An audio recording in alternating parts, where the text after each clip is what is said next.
All right.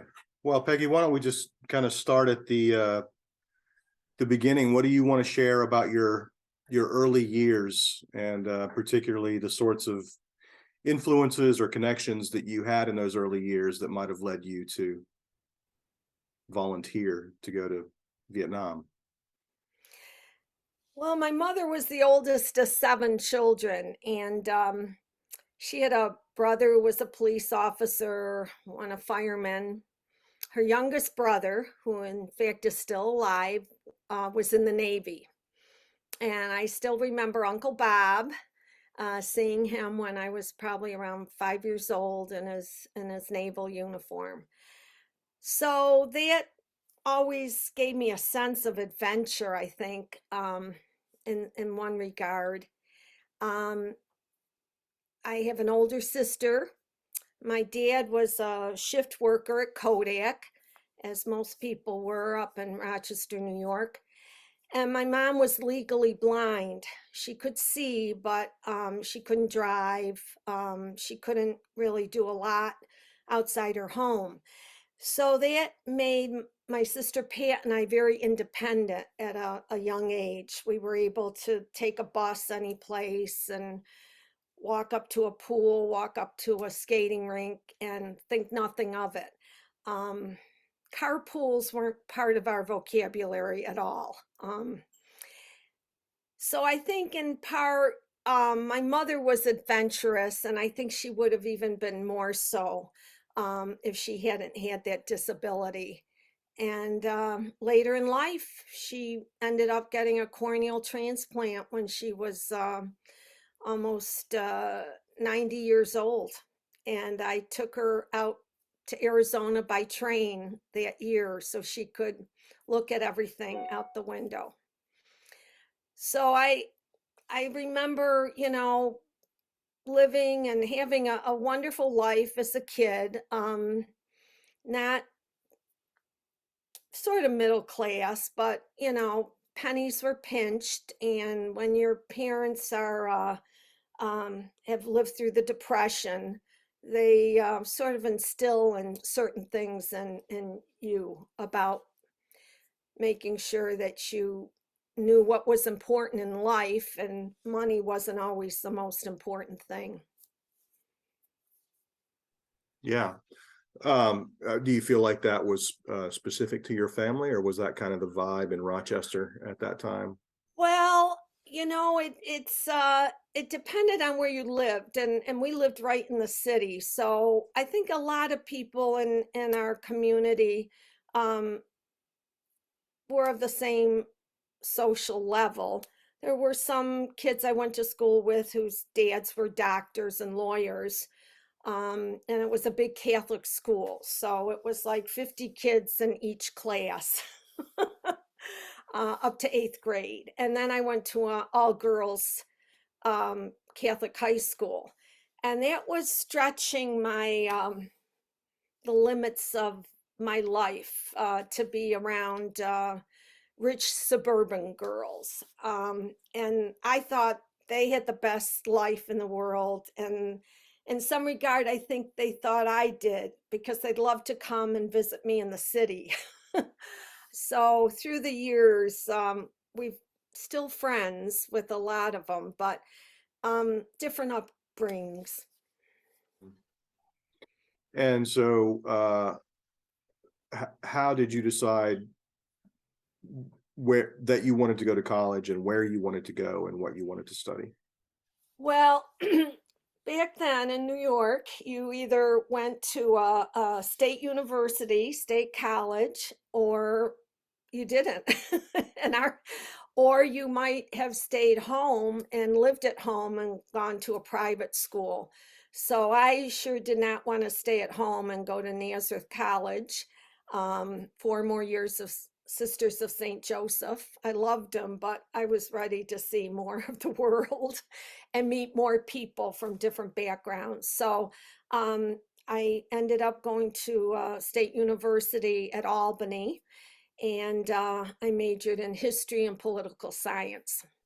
So it was around a 3 hour drive from Rochester. And I didn't I didn't go home very much except, the regular vacations. Whereas my sister, she went to Geneseo, which was probably maybe an hour, maybe 45-minute drive from Rochester, and she would come home a lot. But even then, I needed to get away and see different things and experience different things. Where do you think that comes from? That curiosity, what do you call it? Wanderlust. Well, I think on both sides of my family, my maternal grandfather was born in Alsace, Lorraine, and he left there when he was 6 years old with his family and came to the States. And on my father's side, my paternal grandmother, I always think about her and what she went through. She came from Ireland, and apparently my grandfather on my paternal side was married, had two small children, and his wife died. So of course, what do you do but write back to the old country and say, Sister Kate's got to come over and take care of Arthur and Teresa. So Katie Rourke came over to take care of her niece and nephew, and a few years later married her brother-in-law and had two more children, one which was my father. So that was quite the adventure on both sides.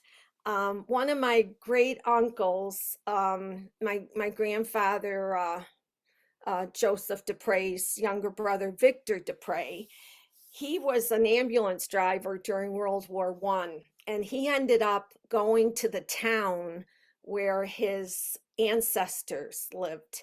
And the story is that he ended up seeing one of his cousins, and it was right after World War One.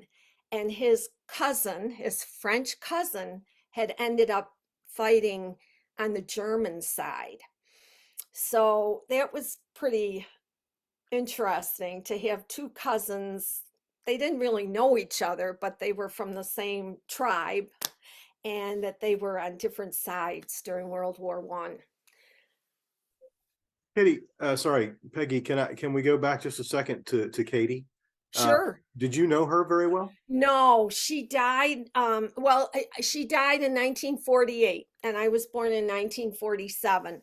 Mm, And my mother always talked about her, saying that she really always felt sad. And of course, I think we still have some letters that she wrote back to Ireland, or the family in Ireland wrote to her. And of course, everyone thought that there were streets of gold in America. mhm. And this young woman comes knowing all she's going to do is take care of two children, and it was on a farm, and then they moved back to Rochester. And my grandfather Lind had a coal business, and my father, even until the day he died, he would always say the days of the week, Monday, Tuesday, Wednesday, Thursday. And that's a sort of an Irish thing. And that was from his mother. And I know I read Angela's Ashes, and I thought that was the saddest book I ever read in my life. And it just reminded me of my paternal side. So you studied English and history, you said, at Poli sci, oh political science and history. at yeah at SUNY Albany. Hmm. And what else do you remember other than from those days at SUNY Albany? Well, Were you I into belong. sports or arts or anything? I was in a sorority. In fact, I'm still very friendly with some of my sorority sisters who live all over the country, and we're going to get together in May for 125th anniversary of the sorority. Mm. It's a local, it's not a national. But that sorority gave me a little bit of comfort, you know, going from a small girls' school to a big university was really culture shock. And to have that foundation of sisterhood. But I was involved in student government and a couple other things during the 4 years. I had the best job in the world, a part-time job. I was a tour guide at the state capitol. And at that time, Nelson Rockefeller was the governor. And the first day I started, there was a bus trip from Bedford Stuyvesant, which wasn't the best part of Brooklyn. And it was a bunch of kids. And the teacher just handed me like 90 kids and said, "You got them." And so I had them to take around the state capitol. And I loved that job. It was just part time, but it was very interesting, meeting all kinds of people. Hmm. So if you don't mind me asking, Peggy, when did you graduate from SUNY Albany? I graduated in 1969.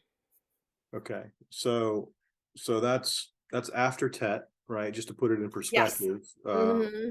by 69, by the time you graduated, uh, the war in Vietnam had sort of turned, and public sentiment had turned with it Yes. after Tet, um, or at least perception of the war and sentiment about the war had turned.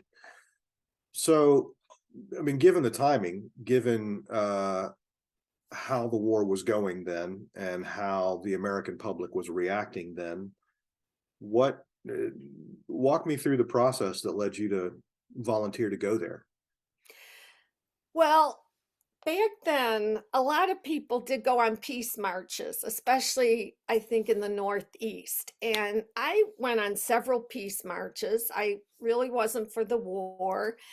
I would see these fellow students, especially the ones in political science. I mean, these guys were so intense because they did not want to flunk out of school. If they did, they were drafted. And I, I just got the sense of knowing what's going on in this world, and I wanted to know what was going on. I felt it was so unfair that the guys were being drafted, women didn't have to do anything. I believe in everybody should have to do some type of service. And that's probably why one of the reasons I went there. And during senior year, both the American Red Cross and Special Services, which was part of the Army, civilian part that they were in charge of service clubs and libraries and all kinds of recreation opportunities.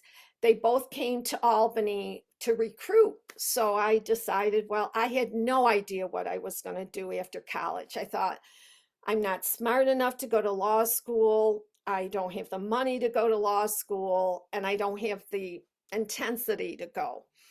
And I thought I could always stay in Albany and work for the federal or the state government. But I thought, well, I'll go to these interviews. So both sounded really neat, and I applied for both positions. The one in for the American Red Cross was either 1 year in Korea or Vietnam. The job for special services was either 3 years in Europe, 2 years in Panama Canal Zone, or 1 year in either Vietnam or Korea. So I applied for both positions, and I got a call from special services, and they had an opening in Europe. Well, I thought 3 years in Europe sounded like an eternity, so I turned it down. And I thought if I like this kind of work, I can always reapply. And then I got an offer from the Red Cross, and I took it. And so for you, the primary advantage of the Red Cross offer was that it was shorter in duration. Well, um it just sounded better. It just sounded more I'm trying to think of the right word. Um I just liked the program, and I had a feeling that we would have better training, which was the case. So that's why I decided on the American Red Cross. Yeah, sorry, I'm still struggling with this because you're 20, maybe 21, probably 20 or 21. Yeah, I turned 22 in April of my senior year in college. Okay, so you're 22 years old. You've just gotten out of college. It's 1969, and all of Mhm. that all of the backdrop that entails. And to you, a year in Vietnam sounds better than 3 years in Europe. Yes. Only because, the time, and when you're young, you think 3 years is an eternity, I see. whereas 1 year, you blink and it might be over. Hmm. Hmm. Okay, so you took the Red Cross offer, and what happened next? Well, I had to go physical and all kinds of shots over the summer, and I was all excited thinking I was leaving in September. Hmm. And then Eastern area Red Cross called or sent a letter saying, "I'm sorry, but you're not going to be in the September class. You will be going down to Washington in the end of October." So that sort of bummed me out. I was very, ready to go, and just the waiting wasn't, what I really was anxious to do. So even though it was only a month, it felt like It did. an It did. unwelcome delay. Hmm. Another month in Rochester. It's starting to get Which, cold up there, right? well, you don't sit around at home. So I got a temporary job and I'm working at some foundry filing papers and, just to make money and keep busy and just waiting. Yeah. And they told you, I believe, if I recall correctly, they told you why you had to wait a month. Well, I found out later there was another gal from Rochester who was in the September class. So they didn't want two women to be in the same class from the same area. The Red Cross was very uh, thoughtful to make sure that these girls were from all over the states, which was a very important part of being there. And why was that important? Well, when you're at either a club, a Red Cross recreation center, or if you're out at a fire base, you're always with another girl, and you say your name. I'm Peggy, and I'm from New York. The other gal is I'm Linda, and I'm from Georgia, or I'm Sue, and I'm from Texas, or Pam, I'm from Michigan. And the guys get pretty excited when they hear someone from their general area. Mhm. Mhm. Yeah. So they didn't want two gals from Rochester No. in the same Mm-mm. class. So October, you went down to DC and did your training. I did. We spent 2 weeks at the presidential hotel, which really was very presidential, on 19th Street. And my roommate was a gal from North Carolina who went to Chapel Hill. And there were 10 of us that were going to Vietnam and 7 to Korea. So every day we walk down to Red Cross headquarters and have training all day long for And how two, many of these young ladies were college graduates? all of them. That All of was them. part of it. Okay. The requirements for the program, you had to be aged between 21 and 25, a college graduate, and be in good health and be able to adapt to any situation. And many of the gals weren't right from college. Some had taught, some had done other jobs, but they were in that age range. So what kinds of training did you go through in DC? Well, I think a lot of it was what not to do when you were in Vietnam, the pitfalls. And I think, you know, through the 2 weeks, you did get a little more aware of what the situations could be. You got your uniforms, got your paperwork done, a lot of that stuff. And then I think the last day or so, we packed up all our civilian clothes and sent them back home and just took what we were going to take. Um, and I think we had a I think before I left Rochester, there was a trunk that I had sent to Vietnam. Yeah, So but I don't want to assume, Peggy, that our listeners know what your job was. Like when you were in DC getting your training, putting aside for a moment the pitfalls and the things to avoid or not do, what was your clear sense of what your purpose was going to be in Vietnam? Like what was your job and how did you go about it? at one point in time, the military had asked to have some type of recreation program that was supplemental to what the Army could provide. And in many places, the Army had these special service clubs, but other places they needed people to go out to the field. And it was sort of based on the Club Mobile program from Korea. And in Korea, after World War, or probably after the Korean War, they would have the donut dollies, which is really just a term of endearment. Not everyone thinks of it, but to me, it's an easy way to remember our job. It was to provide some type of recreation to the GIs, no matter where they were. And in the course of a year, you were based maybe at two or three different units, and they could be a place where there was a building, such as Tuiwa. At the time I went to Tuiwa, it was Air Force, and there was a building, and we worked in the building. There was ping pong, billiards. You plan programs just to make sure the guys would forget where they were. I think one of the biggest hits was having blindfold the guys, and they had to diaper a baby. And I think my parents sent me some dolls so that that could be done. The, the places where we did not have a brick and mortar um, rec center, that was called totally Club Mobile program. And at Cu Chi, which was my second place, there were maybe 10 women, all donut dollies. We shared the Quonset hut with some special service girls who worked in a building.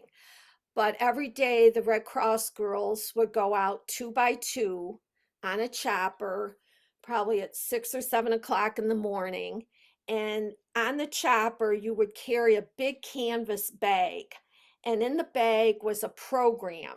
And the program was made up of a cardboard and acetate. And it could be something like based on a TV quiz game, but you would have made it for the guys. So it would be sports, music, whatever. And you'd have a couple other activities. So in the course of a day, if you were at a place like Cu Chi, you get on a helicopter, you go out to a fire base, you have the program for two different groups, artillery, then you go over to the infantry part. You might serve lunch with or eat with the guys there. Then in the afternoon, you would go to another fire base and have that program 2 more times. Every single girl was required to make up a program, and it's usually every maybe 4 weeks. So there were several different programs going on at the same time, uh, depending on where you went. Um, at Cu Chi, which was my second place, my second unit, I was in charge of calling one of the G2, G3, one of them, every Sunday night and saying, who can we visit this week? And they'd say, okay, you can visit 3rd of the 9th, you can visit second of the third. You can, so I would write up the schedule. So each group, two girls, and we'd all go out to helicopters and get on the choppers and go visit these guys. You wouldn't see the same guys every week. Sometimes you saw some more than once. One time I remember we were on um, a flight to Bearcat, and the chopper pilot just said, "Oh, they're getting incoming there." So of course we had to turn around and go someplace else.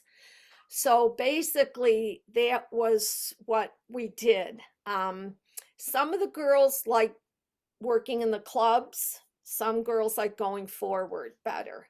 I like going forward. I love going out to the fire bases, seeing these guys. Something I'll never forget. Never, never, never.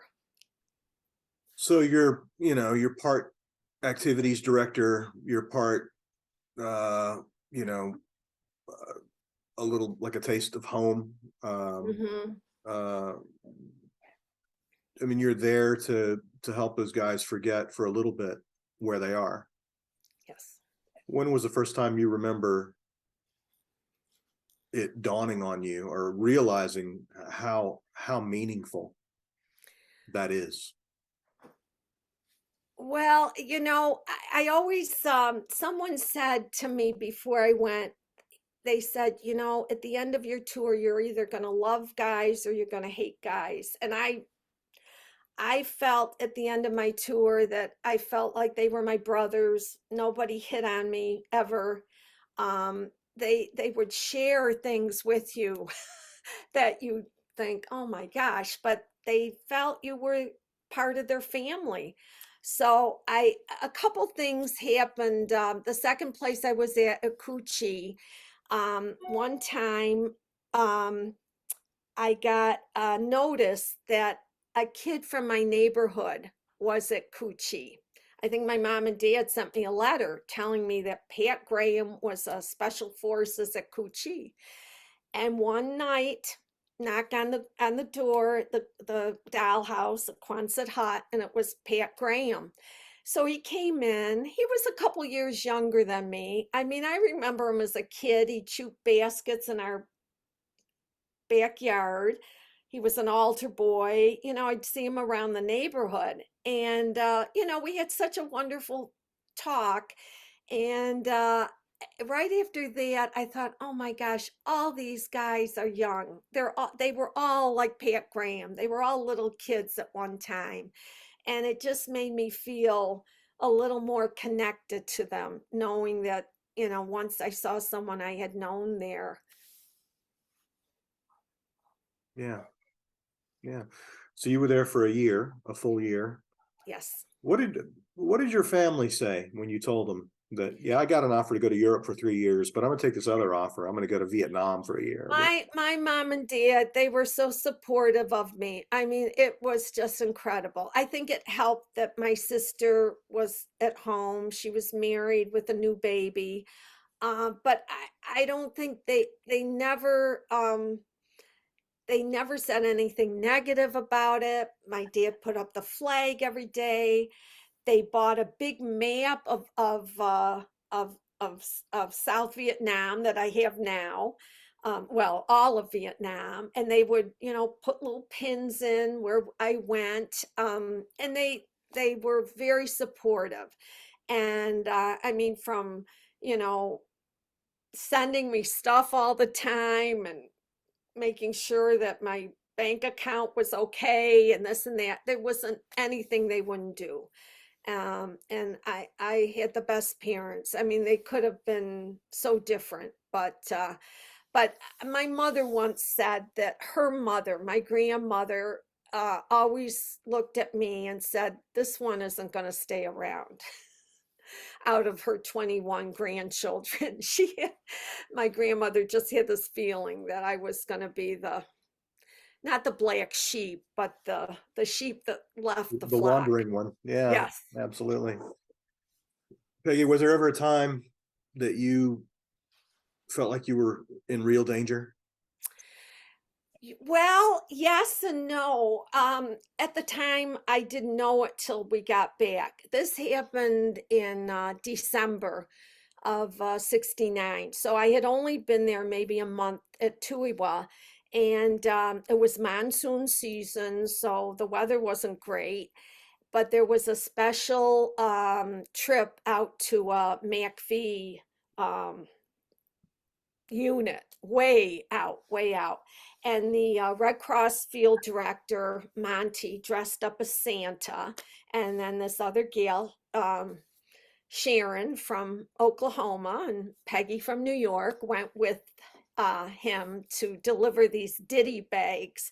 And ditty bags were these cloth bags that were made in the States by Red Cross chapters. And they were little incident gum and candy and shoelaces and whatever to give out to the troops.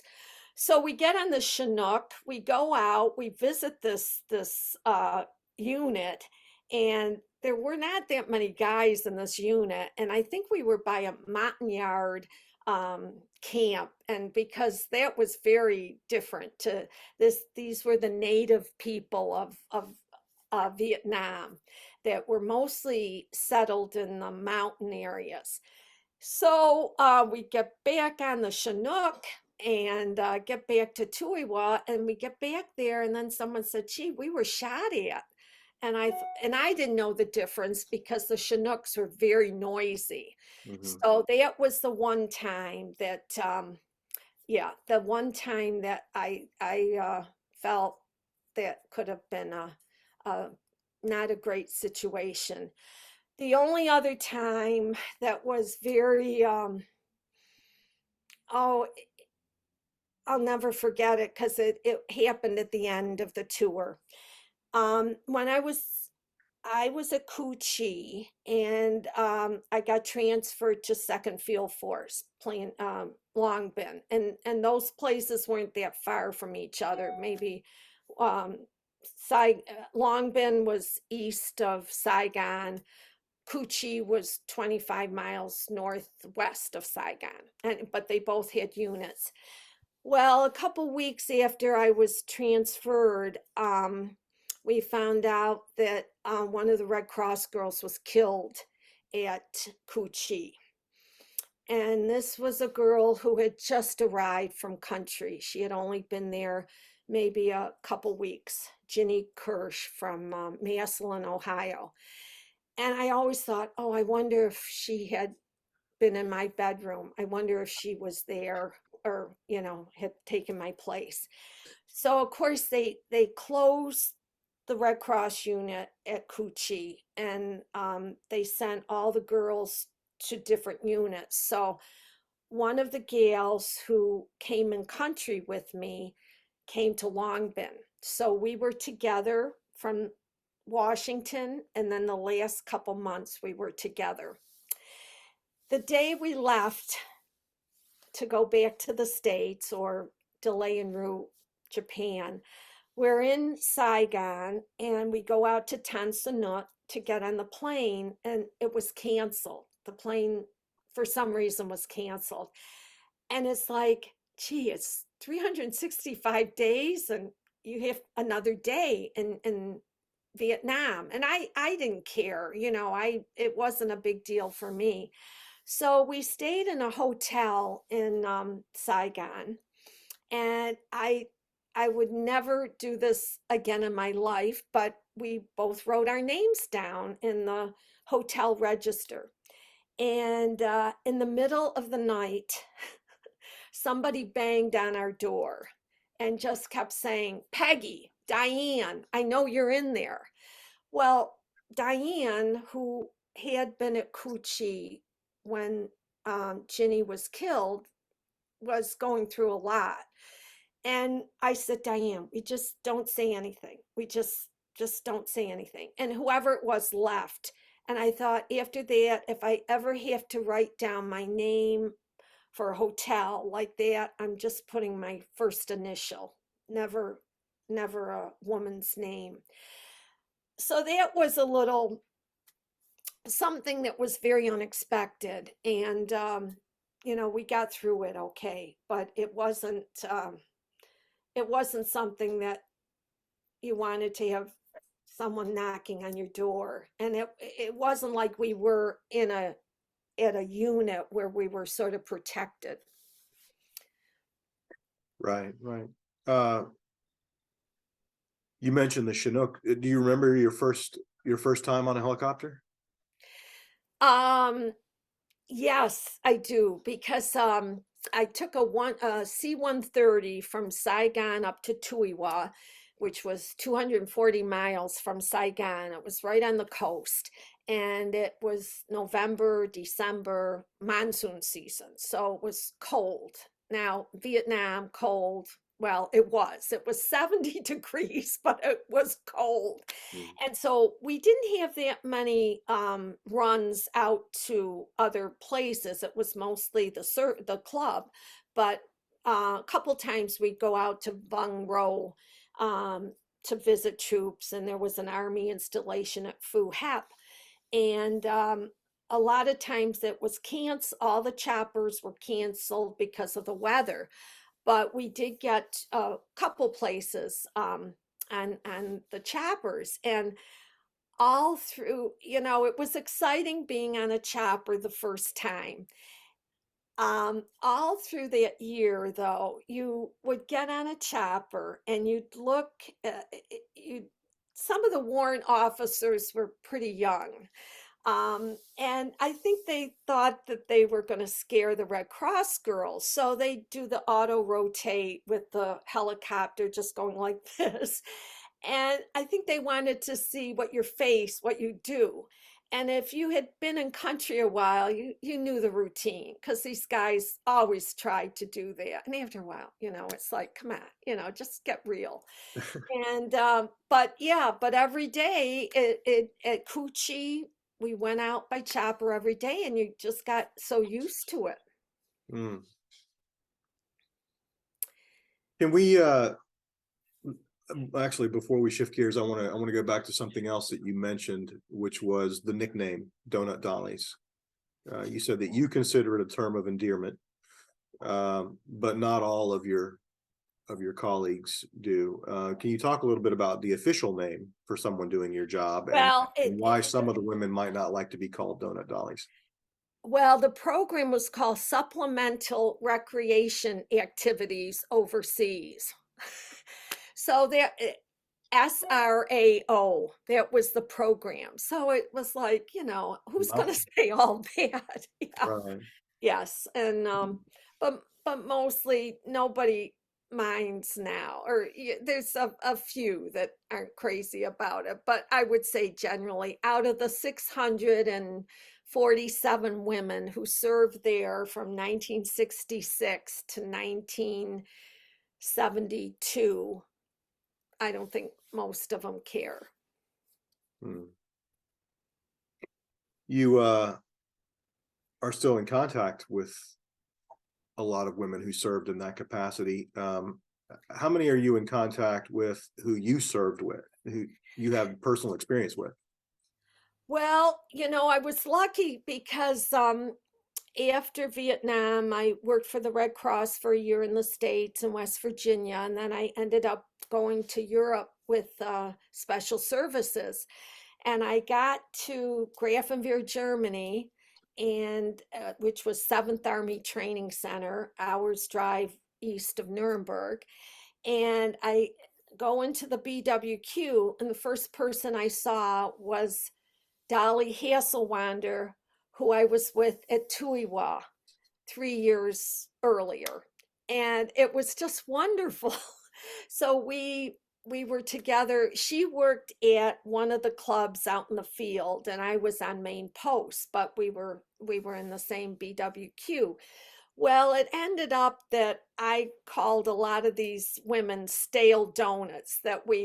What happens to, the donut dollies, they're stale donuts and they end up working in Europe. So I had friends in Mannheim, Stuttgart, Karlsruhe. So a lot of women who were in the Red Cross in Vietnam ended up, um, some made it a career with special services. Mm.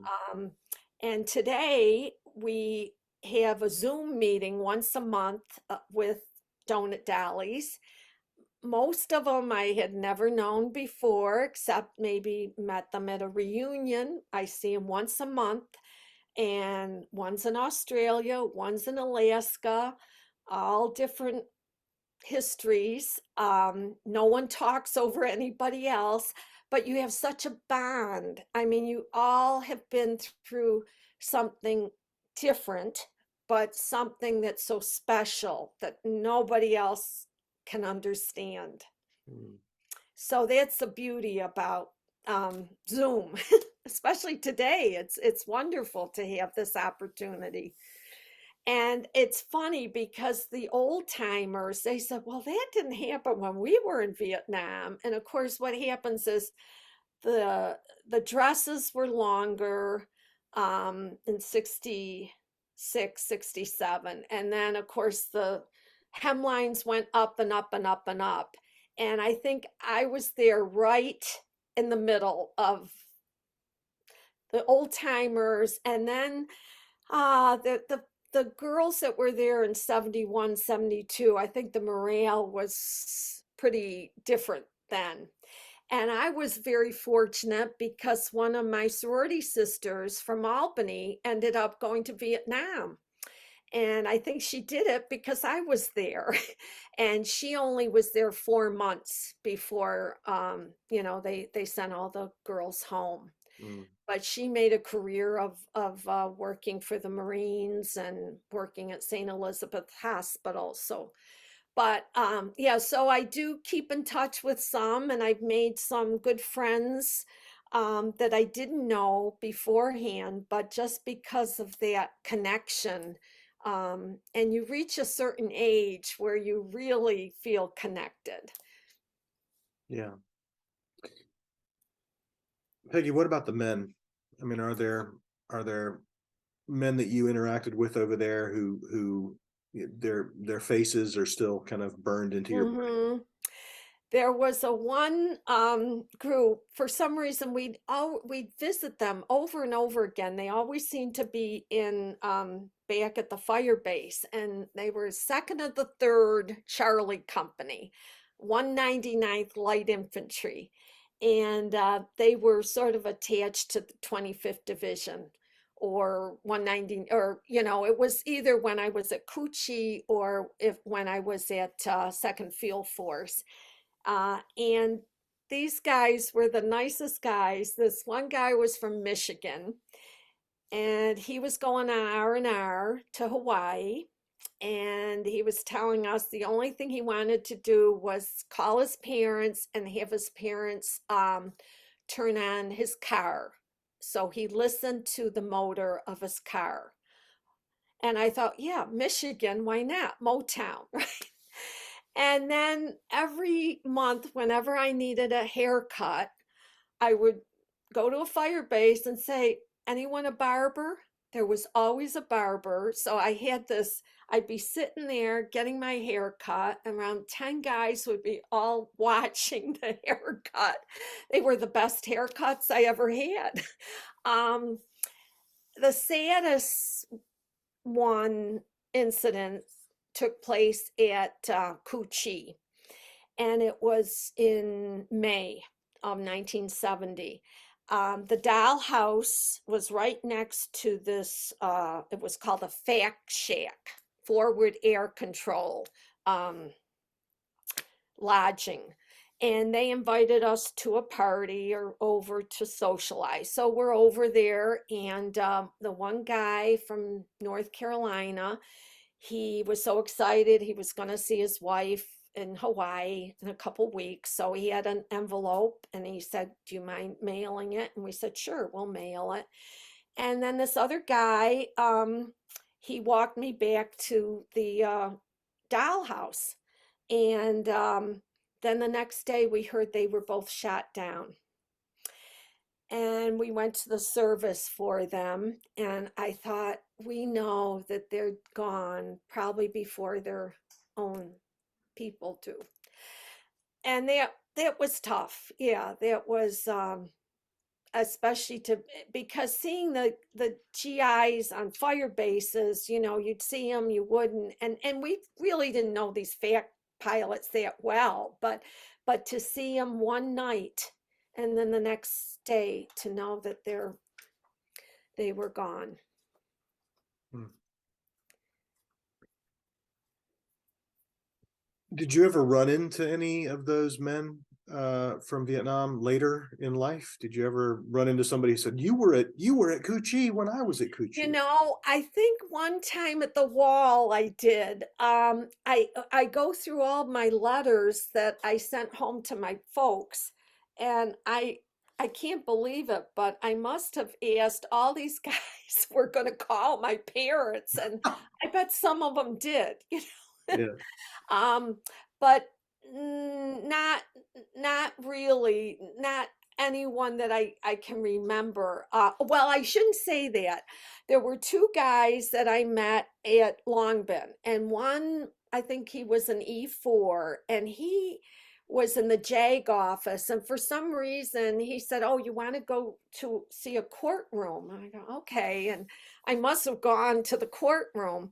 And then this other guy, I don't know whether he was a helicopter pilot or what, but the both of them were going to San Francisco. They left maybe a month before I did. So they said, "Oh, Peggy, you got to come and visit us and visit me in San Francisco." And I said, "Okay."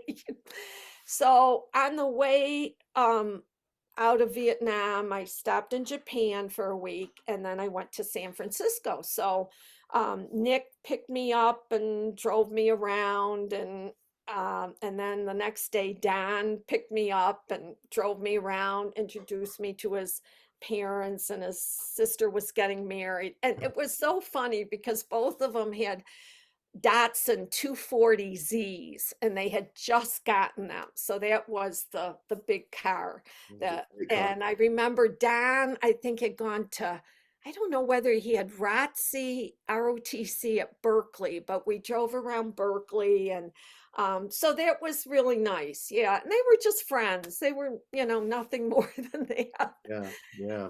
I remember those cars. They were fantastic. They were like Hmm. they were like a poor man's Jaguar E-Type. Yeah. But they both made sure they had one as soon as they left Vietnam. They were different colors. I thought, wow, you know, so. Great. And then the one thing that was so neat when I left San Francisco, it was the night before Thanksgiving, and I get to the airport, and all it is GIs, and I look at them thinking I know them. Of course I don't, but I think I do. Okay, I get on a plane, and who's sitting next to me but a guy I went to college with, and he was a year ahead of me. He I think he flunked out of law school, got drafted, and he ended up in Thailand as a with a signal corps. So Bob and I spoke. It was a red eye, and the two of us are talking all the way from San Francisco to Chicago, and then from Chicago to Rochester because he lived near, I think he lived in Geneseo. I mean, that was just the coolest thing.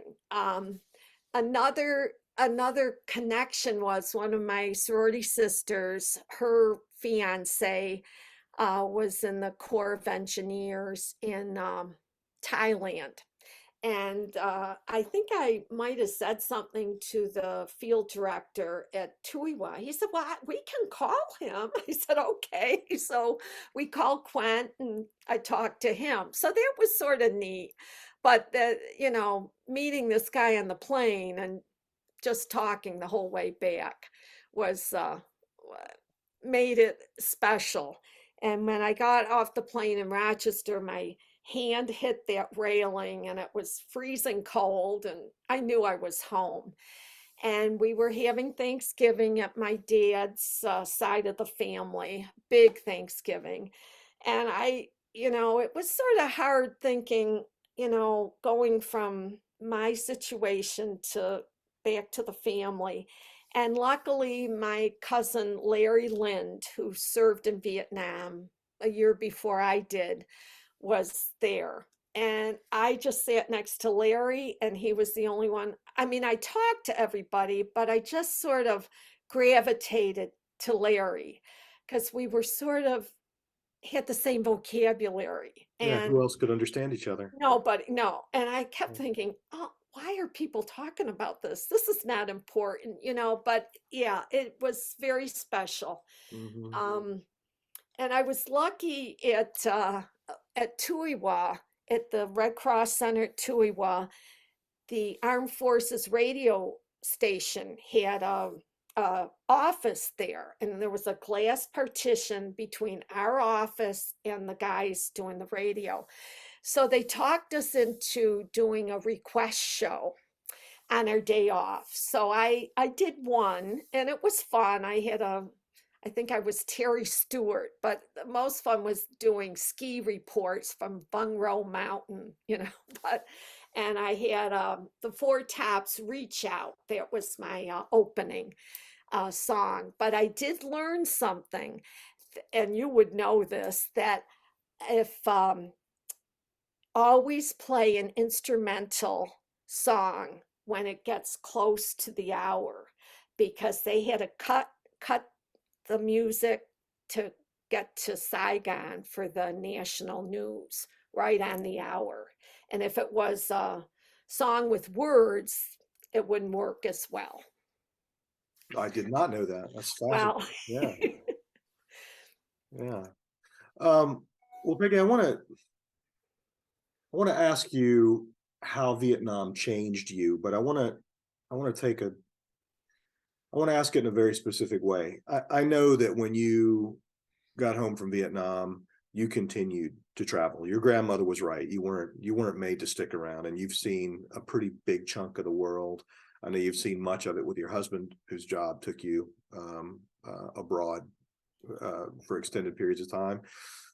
As you look back on your life after Vietnam and all of that travel and everything else, raising a family,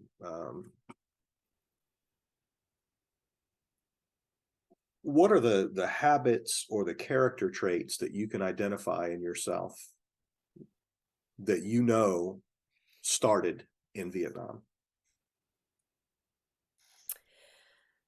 When you look at yourself, what do you see that, I mean, what elements of Peggy do you look at and say, yep, that's from Vietnam? well, I think going up and asking people where they're from. And I always think, am I the only one who does this? And somebody said, why do you do that? And I said, well, we live right outside Washington, D.C. People are from all over. And it's a sort of a nice way to connect with people. So I know that's one for sure. I think doing without stuff, trying to think what's important in life. Um, Being able to do something at the spur of the moment, and um, just making sure you feel comfortable doing something and you don't care. I mean, you care, but you don't care what other people think. um, Hmm. I think I'm more spontaneous with things. I mean, I was a teacher, but I remember in college I didn't want to teach. I thought it was too formal. I love working with kids, but I didn't want the formality of it. And I ended up getting a master's in education. But to this day, I'm able to, like at church on Sunday, we did children's liturgy. Well, I made up something the day before. I prepped it good. And uh, what I always think too, and this is from Vietnam, know your audience, know the people you're trying to get to. And I'm thinking, well, I have these kids from first grade to sixth grade. We have them for 15, 20 minutes. How can we get through to them? And I had props and this and that. But I, when you think of some of these people who are so well educated and then they speak and it's like, aren't you don't you see what your audience is like? You want to make sure that you can interact with them and get through to them. Mm. And so I know that's one thing I always think of is, you know, if I'm speaking about to anybody about anything, I want to make sure that we can connect and not connect. So you read the room. I try to, absolutely. I think that's one of the most important things. Yeah, today there it was the last day at the senior center for one of the workers, so I made a get well or a card for her, and I spelled out her name and then with different traits.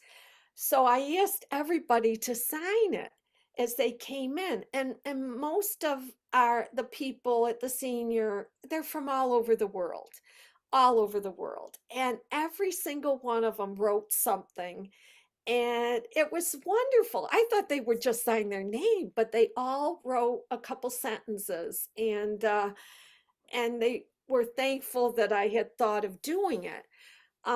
So I don't really care about, I think coming back from Vietnam, like, you don't always think of material things as the most important thing in your life.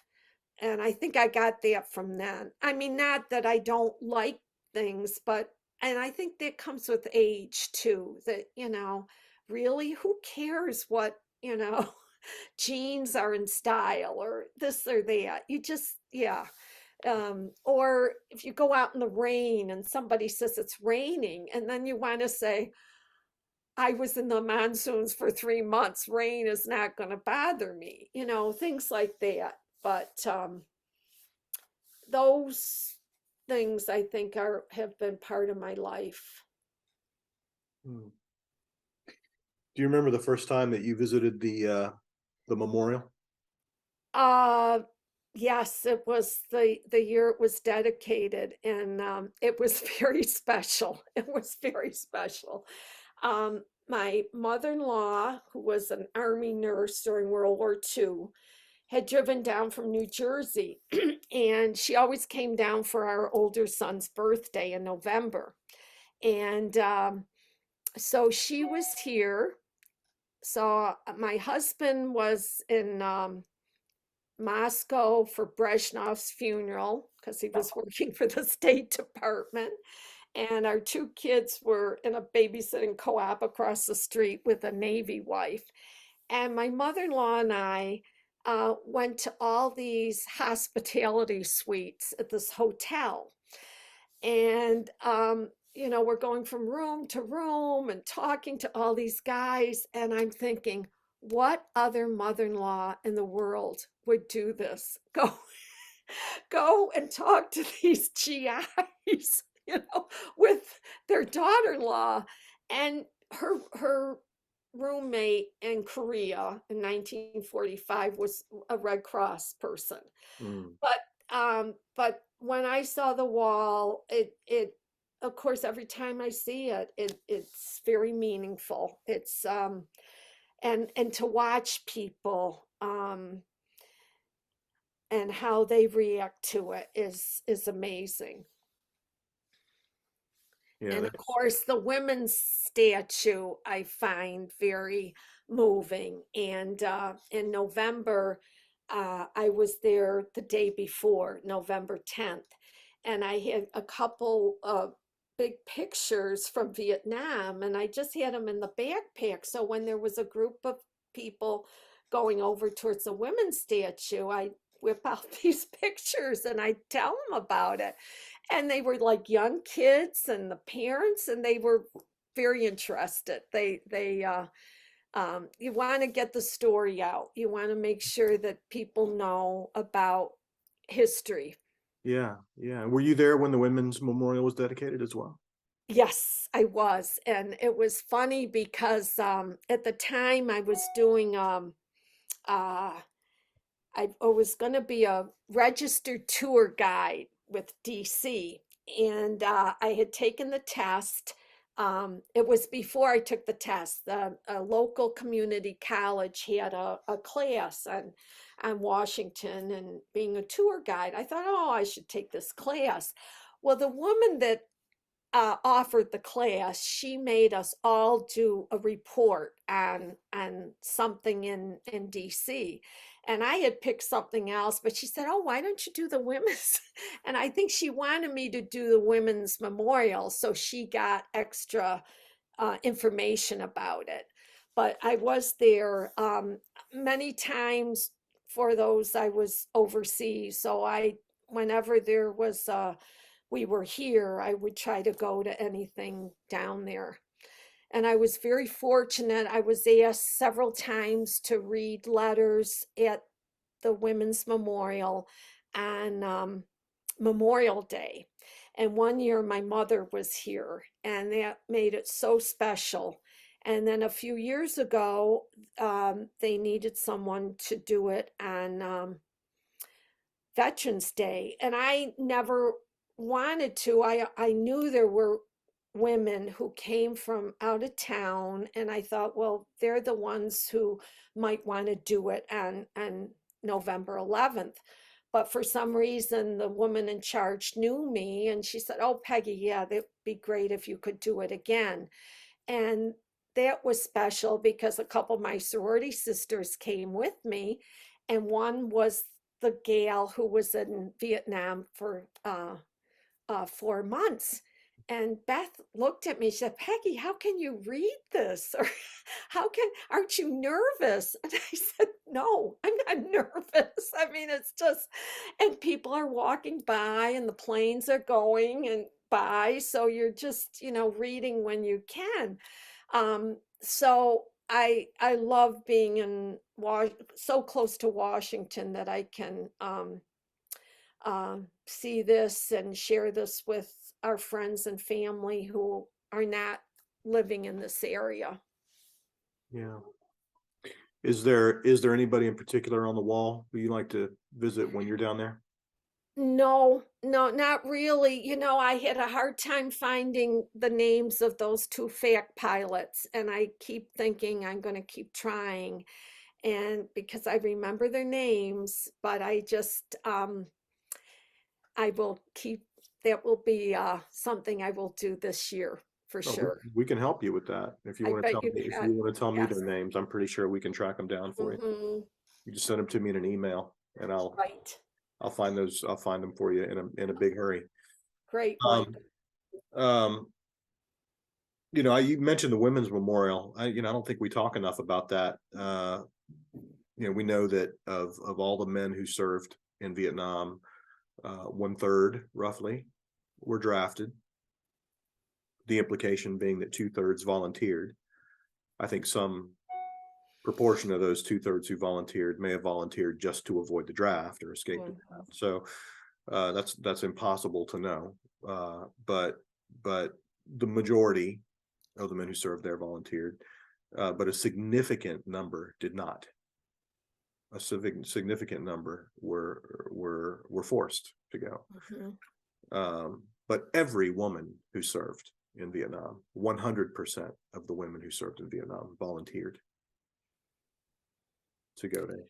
Well, when I look at that statue, I always think the woman who's looking up at the helicopter represent the Red Cross women, because we were the ones that were out waiting for those choppers to come and get us. And sometimes we would be at a fire base quite a long time. And then when you'd hear whop, whop, whop, whop, you thought, "Oh, thank God." And then you get back to Coochie, and all of us would come back around the same time, and there would be a water truck to fill up the showers at the Quonset hut, and the water truck hadn't arrived yet. So there'd be all of us, we'd have this red clay all over our uniforms and our skin, and all you wanted to do was take a shower.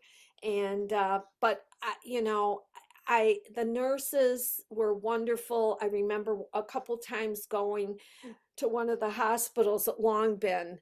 And they had their time was so different than ours in some respect, and I think it's wonderful. So I never would say that the nurses weren't the most important people there. Um, and I know that they were part of all of us, but everybody had a different kind of job. And in some respect, maybe we didn't cure people, but we helped some of the guys get through um, what they were going through. And one thing at Long Bin, we lived in trailers at Long Bin, and the office was down the path. And we'd wear these boonie hats, which were nice hats. They were not regulation hats, but they were nice. That's what everyone switched to. And one time I had curlers, rollers in my hair, but I hit it with the boonie hat. And I'm running down to the office, and the wind came up and the boonie hat came off. And these GIs saw the rollers. This was home to them. They I couldn't believe how excited they got. I mean, they had probably seen strip shows and the Korean bands and all this, but when they saw a woman with rollers, they just it boosted their morale big time. Hmm. Well, Peggy, what have we not talked about that you would like to, I mean, that you want people to know about Donut Dollies and the job that you did?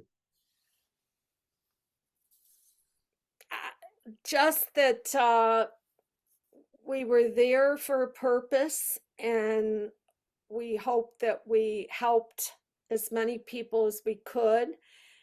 We were all different. You can't, every single donut dolly was different. And it was probably the best year of my life. And I know I learned so much from it that I wouldn't be the same person today, I don't think, if I hadn't gone there.